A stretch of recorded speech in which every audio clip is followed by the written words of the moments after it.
Good evening. This is Mulberry Christian Radio with the 10 p.m. news for January 26, 2018. We apologize for the slight delay. We had some technical problems trying to get on the air. While the Mulberry Senior Dining Program is to start back up under a new agency, the long-time Mulberry Fellowship Dining Program, which is decades old here, was temporarily suspended recently. Steve Harmon, Director of Senior Services for Mid-Florida Community Services based in Brooksville, told the station that the agency he works for took over the senior dining programs from the Polk County Commissioners effective January 1st of this year. For many years, the county government received federal tax money to pay for the programs, and in Mulberry, the city of Mulberry subsidized it for many years by giving the senior center free rent, utilities, and upkeep. Many people knew the program for years here by different names: Senior Center, Fellowship Dining, County Dining. Mr. Harmon met with Rick Johnson, the Mulberry City Manager, this week to iron out final details before starting the program in Mulberry back up in the very near future. When asked where the seniors have been going in the meantime since the facility has been closed, he stated that they were offered the opportunity to go to the seniors' lunch located in Medela, about 5 miles north of Mulberry, until the new Mulberry facility is open. As of this time, there was still no head director for the Mulberry meal program. He said his agency hopes to have more programs and activities for the seniors during their weekday lunches, perhaps speakers and other events. They want to make sure this is more than just coming for a meal. He also stated if anyone in the Mulberry area feels that he or she is qualified to lead the program here when it starts back up, to feel free to apply for the position.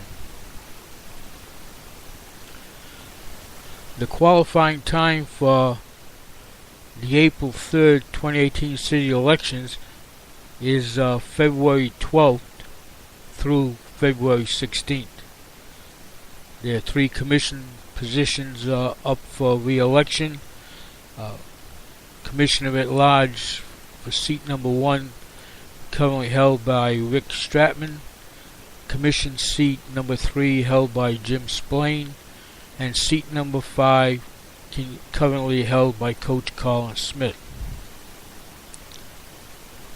Also likely to be on the April 3rd city ballot will be the proposed charter changes.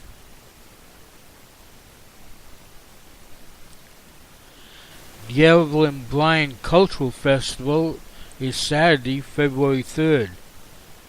The annual Evelyn Bryant Cultural Festival in Mulberry is only a short 2 weeks away.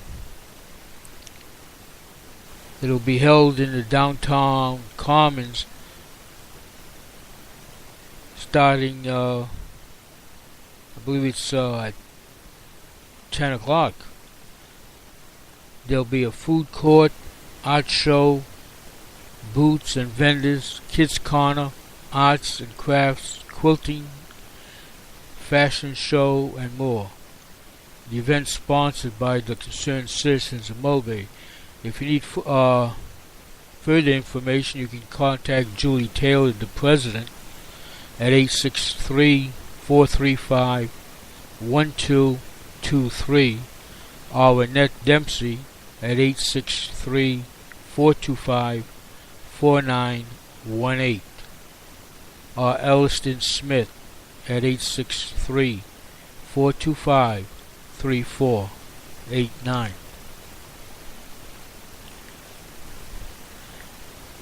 The Mulberry birthday party is to be held February 10th. It's to coincide with Mulberry becoming an official Florida city in 1901.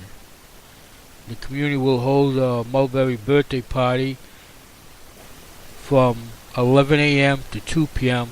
in the Centennial Park, which is located behind the Mulberry Civic Center in front of the library.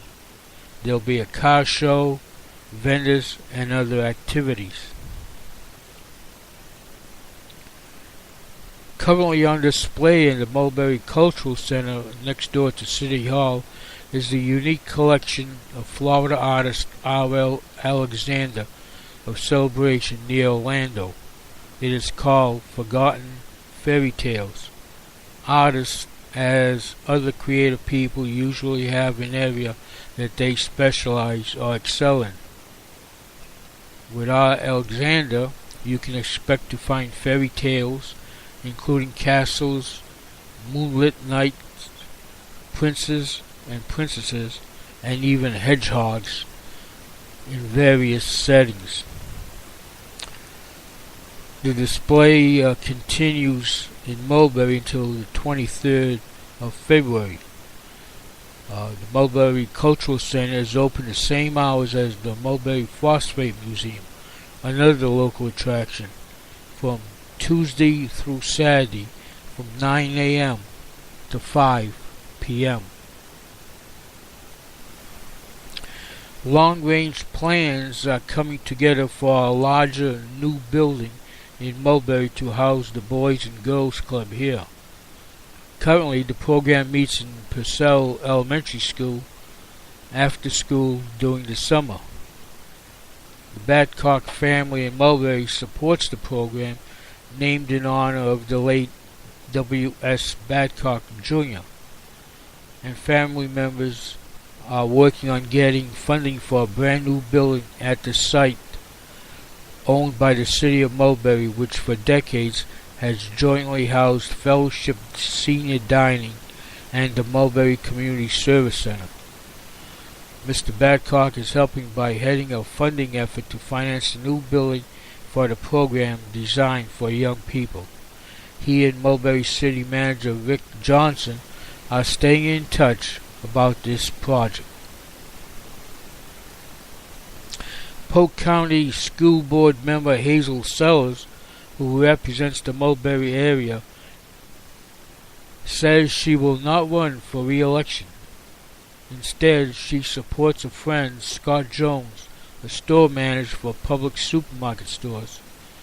Sellers has served 4 terms on the board. The terms are 4 years each, and the pay is $42,262 a year. Jones and his wife Erin have 3 children, ages 5, 7, and 9. Jones grew up in Ocala and moved to Polk County with his parents 15 years ago. Sellers has known Jones for years and says he would make a great school board member.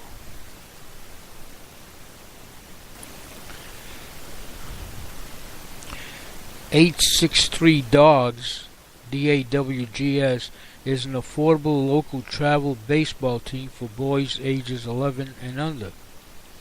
This team was begun a little more than a year ago. The team is looking for 2 to 4 more players to add to its roster.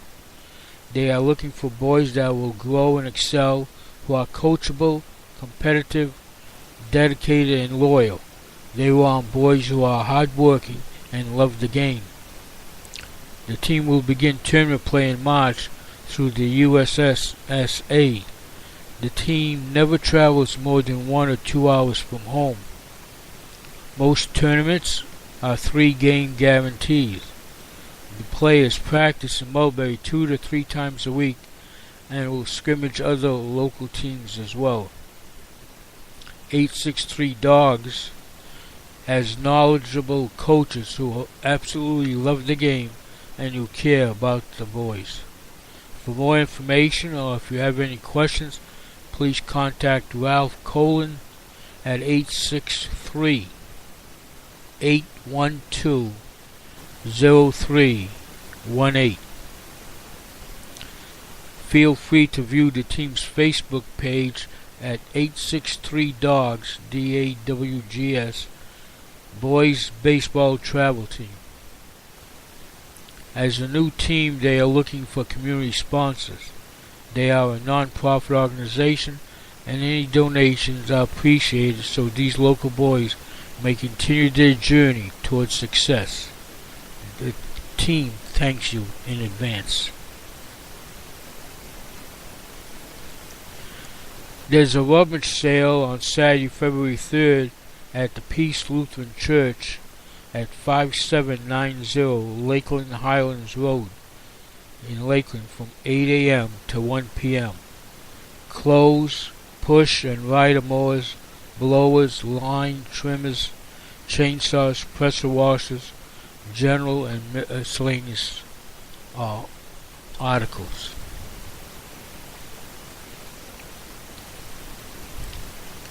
Everyone wins at the thrift shop that is open one and all Thursdays starting at 10 p.m. in the Mulberry United Methodist Church. If you've never been there, you're in for a big and inexpensive treat. The thrift shop has a lot of fun, and it is not uncommon to see people hugging or laughing at something funny. It is also a lot of fun because items donated from the public keep changing. Prices are kept to an absolute low to make the shop affordable to about everyone and to keep merchandise moving off the shelves. You never know what you're going to find in the thrift shop. There are items that you will never find at Walmart or at Amazon. This is part of the fun. Also fun is the low price on items. The idea is to keep items circulated among people. The merchandise does no good sitting on shelves for a long time.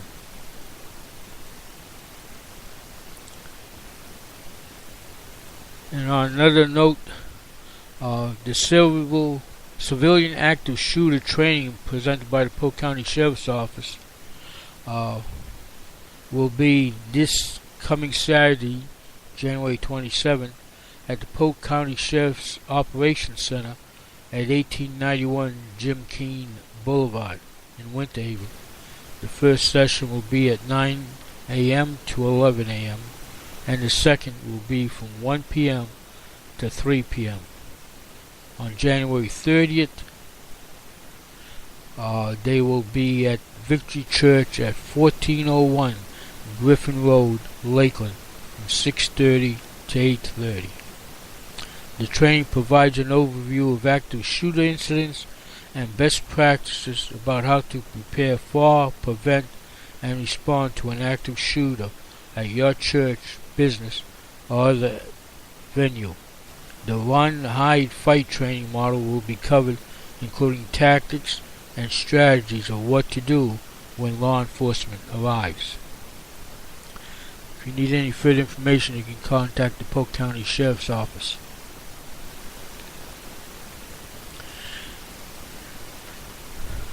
And the 47th Annual Alfalfa River Rendezvous, a week-long encampment that recreates frontier life before 1840. The group will welcome visitors from 9 a.m. to 4 p.m. this coming Saturday, January 27th, when blacksmiths, broom makers, woodworkers, quilters, potters, and others will work their craft and sell their wares using only materials and tools they had in that time period.